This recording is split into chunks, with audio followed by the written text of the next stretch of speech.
The story you are about to hear is true. Only the names have been changed to protect the innocent. Fatima Cigarettes, best of all long cigarettes, brings you Dragnet.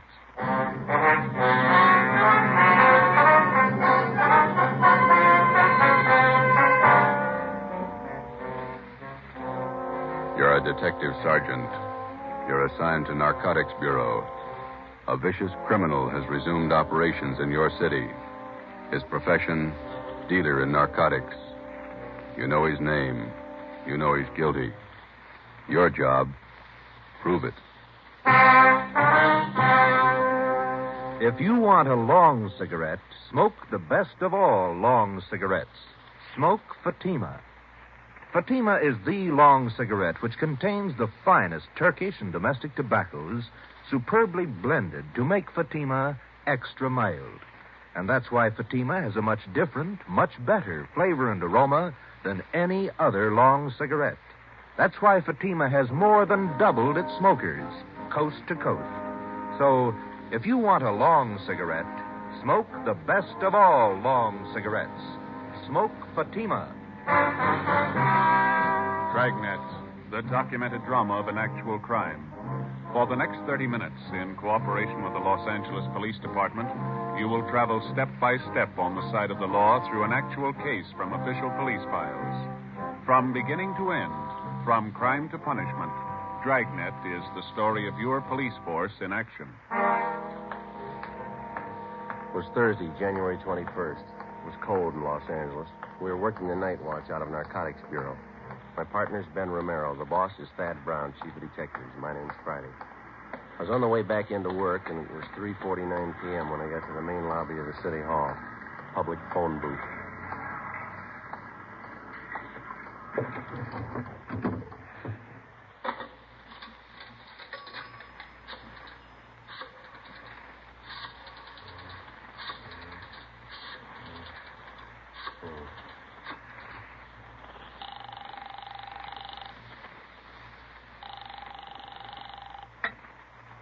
Hello?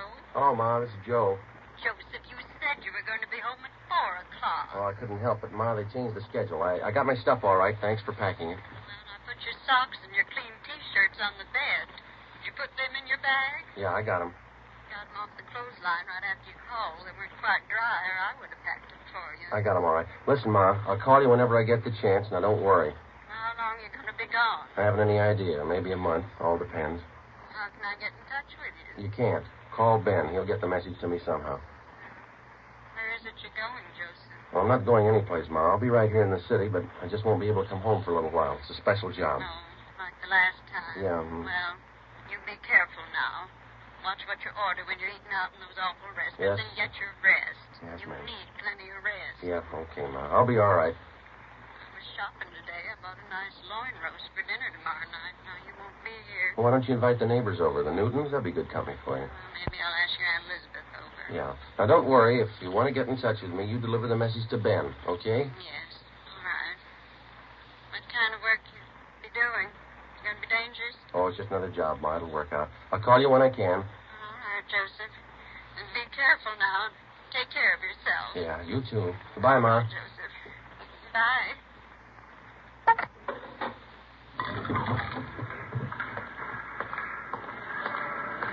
I left the phone booth and started down the corridor. I went up a short flight of stairs and turned left. The afternoon crowd in the city hall seemed heavier than usual. I walked past the elevators and turned right down another corridor. It was 3:58 p.m. when I got to room 24, Narcotics Bureau. Captain White, Hi, Joe. you want to take these? Yeah, sure. My badge. Okay.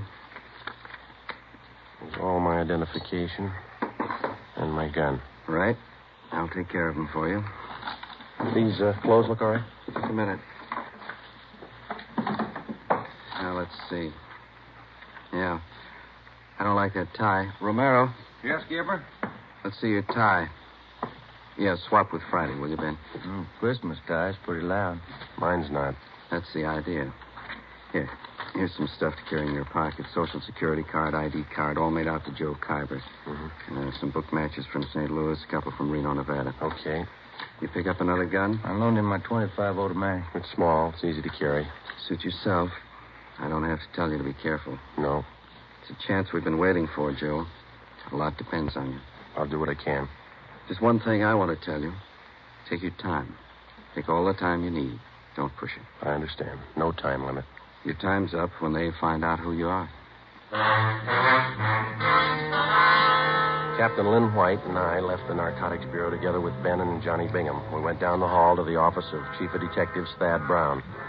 As in most major narcotic cases, the plan involved the coordinated work of all three offices, the federal, state, and our own local bureau.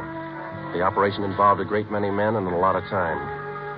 When we got to the Chief of Detectives office, two men were with him. Bill Craig, the agent in charge of the Federal Bureau of Narcotics for the Southern California area, and Inspector Virgil Beckner, head of the State Narcotics Bureau for our district. All of us had one common goal, the apprehension and conviction of two men, Arthur Belmont and Ralph Costello.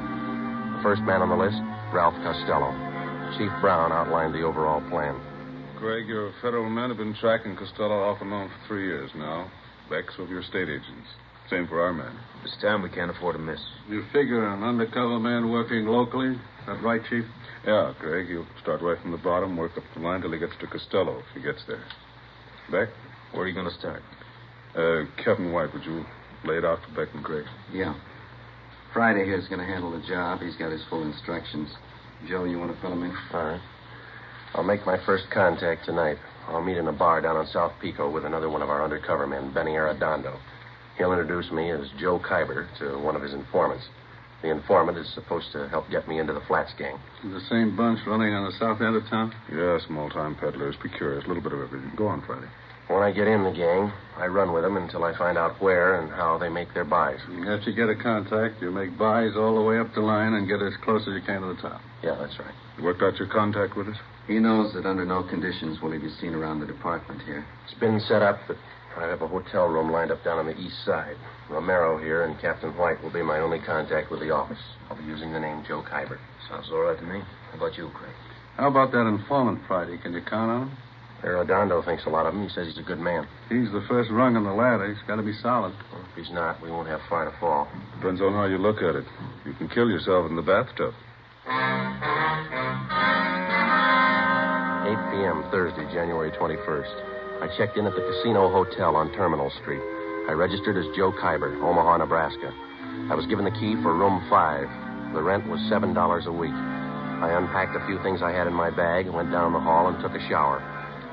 I went down to the lunchroom on the corner. I had an egg sandwich and a cup of coffee. It was 11:18 p.m. when I walked into Blue Wright's Bar and Grill. I ordered a beer and sat down. I watched the missing persons program on the television set above the bar.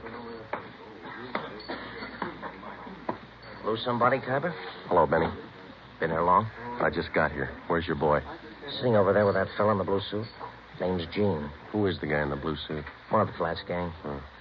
Gene's lining up your introduction now. Guy's name is Ludwig. I call him Lud. He knows me as Steve. Right. What do we do? Sit tight till Gene gives us the word. The tie of yours looks like it's on fire. Look all right? I wouldn't wear it. Lud would. Get in the hotel okay? Yeah, all set. Room 5. Gene wants us. Let's go. Okay.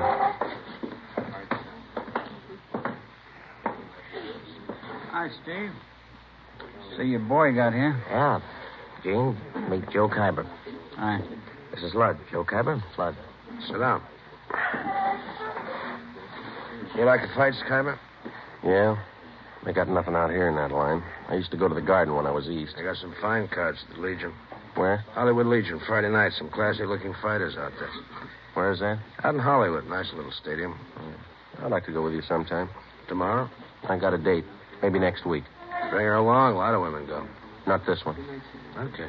Hey, you guys hungry? I could eat. Yeah. Joe? Sure. How about here? Nobody eats here. Well, steam table over there. The stuff smells pretty good. So does garbage if the wind's blowing the other way. Let's get a first dip sandwich, huh? How about Galbraith over on Sotelo? Okay. How about you guys? Sure. Well, let's go. All right. You from the east, Kyber? Omaha, Memphis, all around. Yeah. You don't talk very much. You do. You talk tough. Are you tough? Sometimes. This place we're going to go eat, sometimes the meat's tough, too. Yeah? Just like a piece of tough meat, you can always cut it down to size. The following week at the fights, I met some of the other members of the Flats gang. They were a typical group of hoodlums. Unlike fiction writers have portrayed them, generally gangs of this type do not operate under a gang leader. Each member considers himself the best of the lot. For all practical purposes, they didn't need a leader. But as in any group, some men are more dominant than others. Lud was one of these. Because of his tough manner, I observed that the gang members placed confidence in Lud. It was then that I decided that I had to be tougher than he was if the gang was going to accept me. 5 weeks went by. March 7th.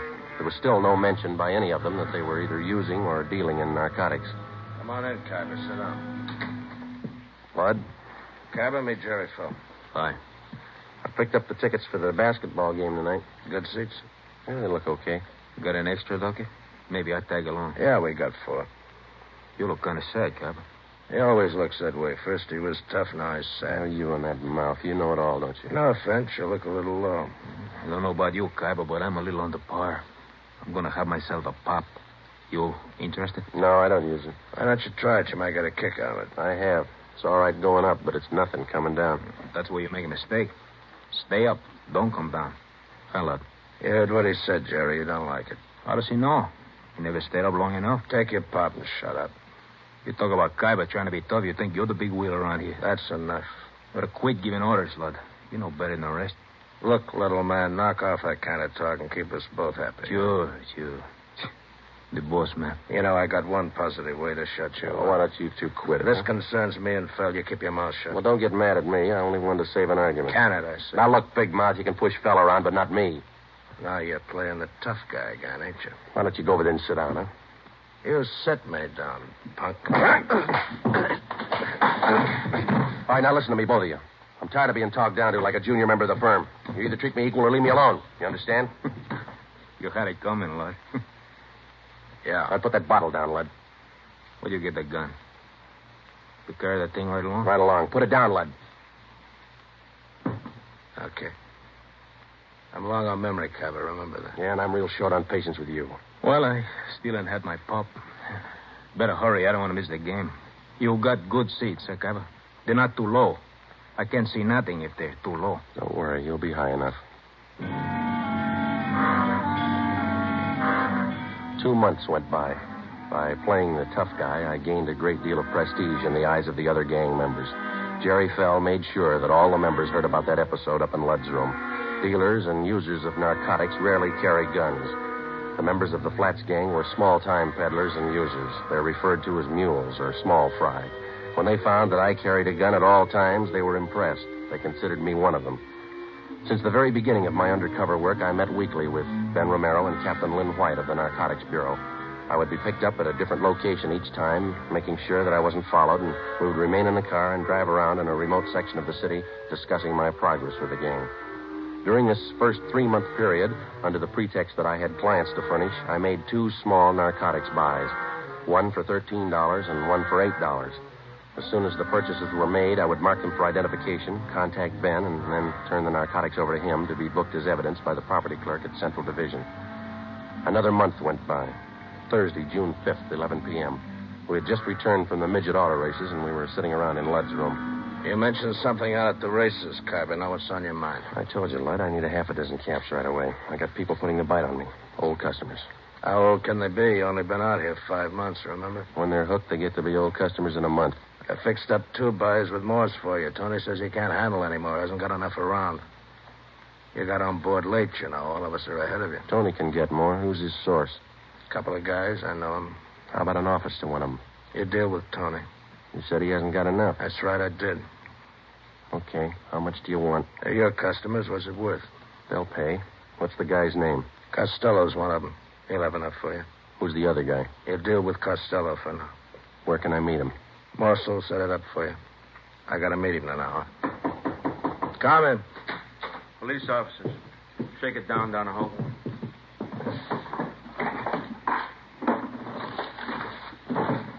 What's the trouble? Checking for a robbery suspect. Find anything, George? Room's clean. We don't know anything about a heist. You'll have to come downtown and answer a few questions. What's the matter with you, fella? You look like we spoiled your party. Yeah, you spoiled it.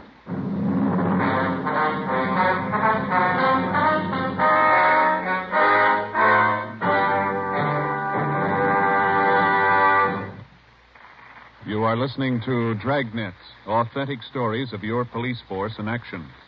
Now, here's an authentic report from Fatima Cigarettes.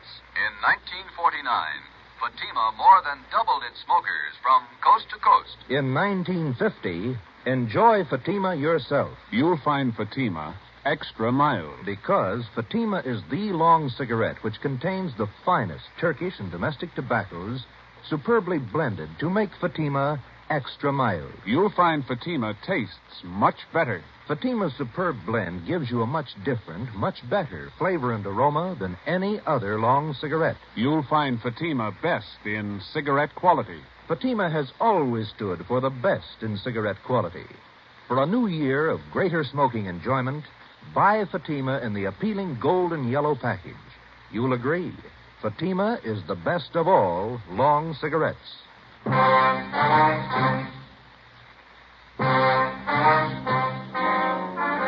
chance of my being picked up while working on an undercover assignment was one which all of us had considered.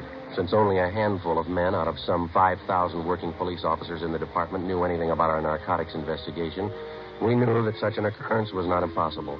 It's one of the chances we had to take.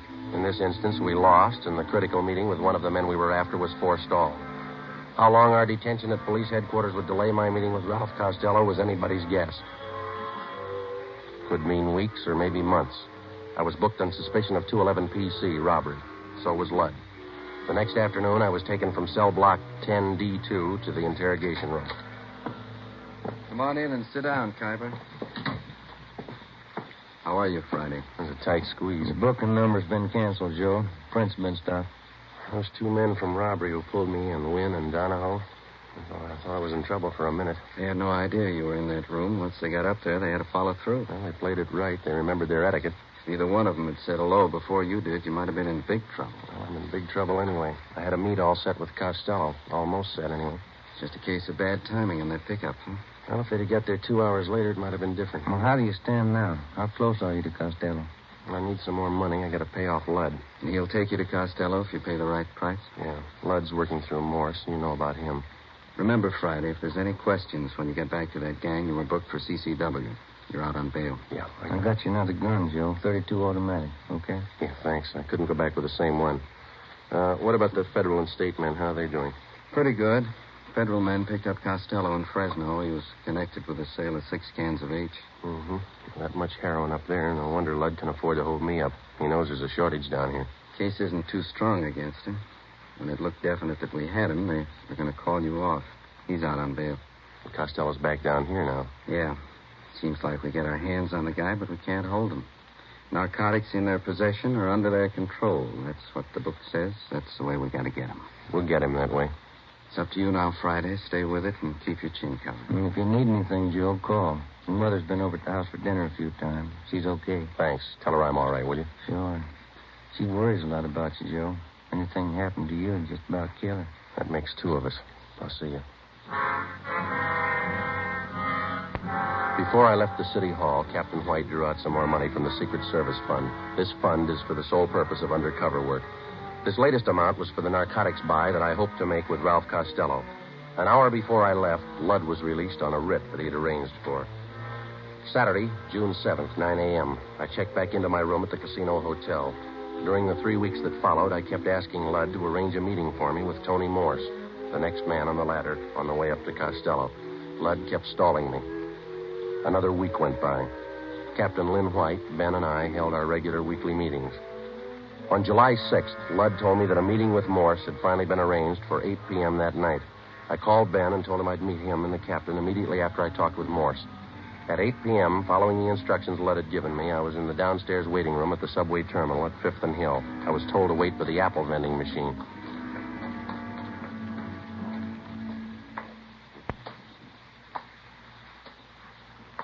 Excuse me, mister. Oh, yeah, sure.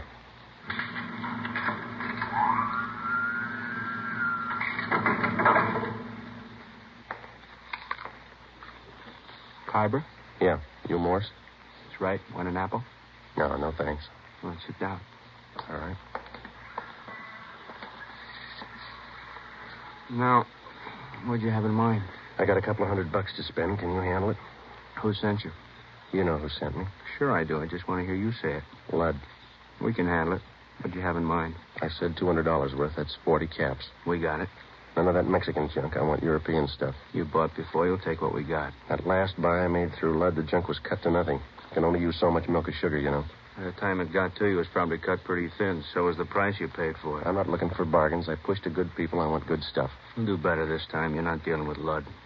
Sure, we cut it. No more than anybody else. Not as much as Lud. When can I get it? You got some sick people? Couple. Have it for you in an hour. Where's the meat? Got a watch? Yeah. What time you got? 12 minutes after 8. Add a minute. Make it 13 after. Okay. An hour from now. 9:13. Meet Lud at Macy and Brooklyn on the corner. He'll tell you what to do. Will Lud have it? Meet Lud at 9:13. See you later, Kyber. Oh, wait a minute. How do I know you're leveling? How do we know you are? I went out the front of the subway terminal building. I took a cab down to 7th and Main. I got off and walked into Pop Sherman's bar.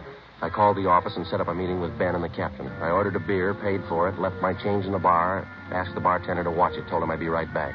I went out the back way, crossed the alley, and got down to Los Angeles Street. I walked up to 9th and picked up a cab to take me to Fulton and Covina Avenue. I got out and walked 2 blocks. It was 8:41. Joe? Hi. You meet Morse? Yeah. Sure nobody tailed you? I took all the precautions. What's the setup? Well, I'm not sure, and I don't have much time. I'm going to make the buy tonight. When? 9:13. You don't have much time. Kind of rushing it, aren't they? I figured I'd better play along. Who's the meet with? Morse told me to meet Lud at Macy in Brooklyn. Said that he'd carry it from there. Costello in on it? I don't know. You got it all. All right. We'll start picking up the Flats gang. Everyone but Lud. What do you think? Well, the way I got it figured, Morse is Costello's runner. He checked me out, and as far as I could tell, he thinks I'm okay. Yeah. I got a hunch Lud's going to take me to either Morse again or Costello or possibly both. I don't know where the actual meet's going to be. That means a tail job. We'll have to pick you up at Macy in Brooklyn and stick with you until after Lud leaves, if he does, and follow through with you. Figure it wide, Skipper. Don't worry. I know we're close. What time you got, Romero? 10 minutes to 9. Turn down the next block. Right. Pull up here, Ben. Okay. Here you go, Friday. Keep your chin covered. Yep. Hey, Hello, Phil. friends of yours in the car? Why? I know them. They ain't friends of mine. I didn't say I knew him. I don't know the guy driving, but the other guy, I seen him lots. Just about 4 weeks ago, we all seen him, huh? That fuzz, white, narcotics man. Oh, yeah. Well, they've been riding me since they picked me up with a gun. Won't do, cop. Narcotics man ain't got nothing on you. That was robbery, remember? They got a make on me from Nebraska. They've been on me ever since I got here. That figures. You're one of them. All right, look, Jerry. I'll argue with you later. I'm in a hurry. I got to meet Lud. I tag along. I want to see Lud, too. You going to spill to Lud about what you think? Maybe. I figure I owe it to him. I known him a lot longer than you. I know he ain't no cop. You're sure that I am? I know you are. Let's see what Lud thinks. Yeah. All right, come on. On your feet. Get out. I looked at my watch. It was 2 minutes to 9. In 15 minutes, I had to meet Lud. I had to hit Jerry Fell. I couldn't take the chance of him getting to Lud before I did. I couldn't leave him. I couldn't take him with me. I pulled him to his feet and half dragged and half carried him 2 blocks before I spotted a patrolman. Hey, officer! Officer, over here! Yeah, what's the trouble? I'm Friday, Central Narcotics. Yeah. Take this man and get him downtown. Contact Chief Brown. He'll identify me. Serial number 2288. Friday, Narcotics. The suspect's name here is Jerry Fell. You got it? Yeah, you got some kind of identification? No, I haven't. Not a thing. It's a special duty. I'm sorry, I don't know you. Have to hold you till I call in. All right, but hurry, huh? Call box right here.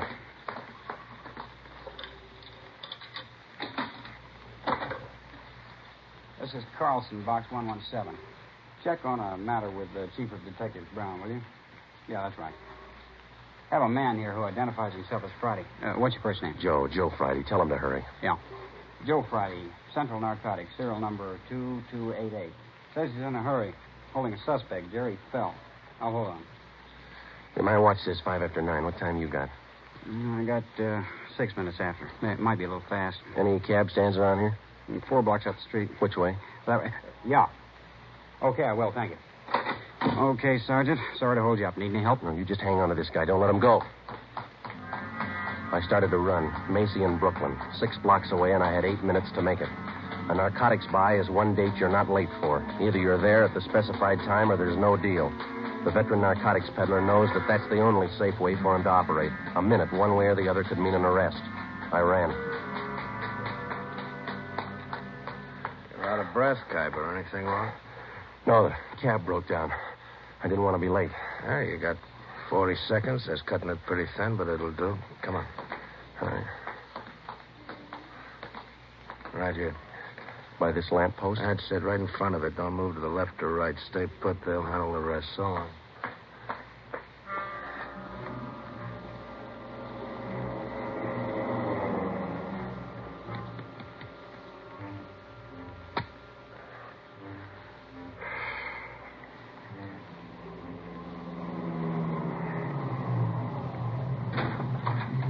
Get in, Khyber. Got the money? Right here.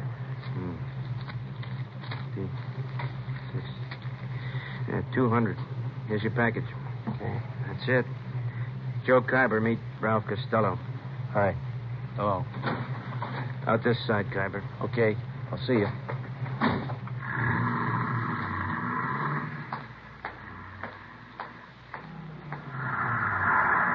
Did you make the buy Friday? Yeah, take him.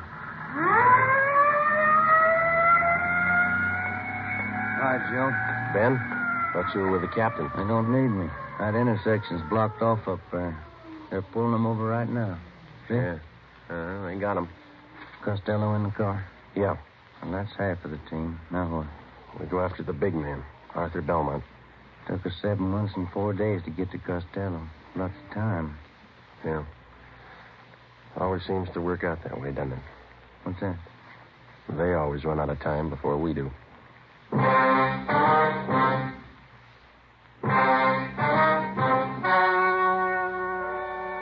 The story you have just heard was true. Only the names were changed to protect the innocent. On July 6th at 10:45 p.m., Ralph Costello was taken to the Narcotics Bureau, the interrogation room. In a moment, the results of that interrogation. It's amazing how many long cigarette smokers are changing to Fatima.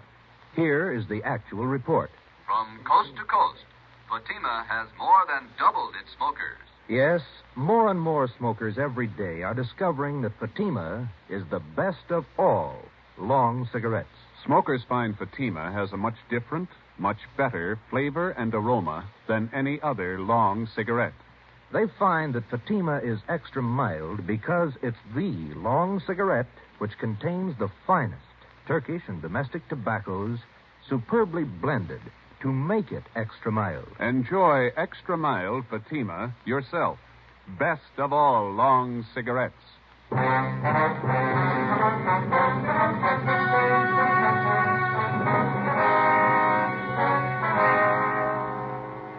With the promise of the United States District Attorney that his prison terms for the possession and sale of narcotics would run concurrently rather than consecutively, Ralph Costello agreed to furnish us vital information concerning the number one narcotics dealer on the Pacific Coast, Arthur Belmont. Next week, the big man, Arthur Belmont.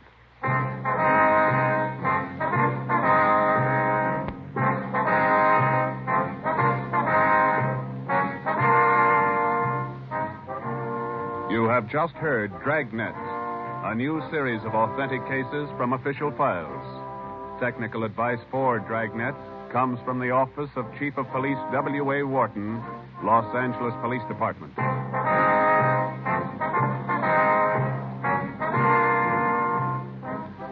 Fatima Cigarettes, best of all long cigarettes, has brought you Dragnet from Los Angeles.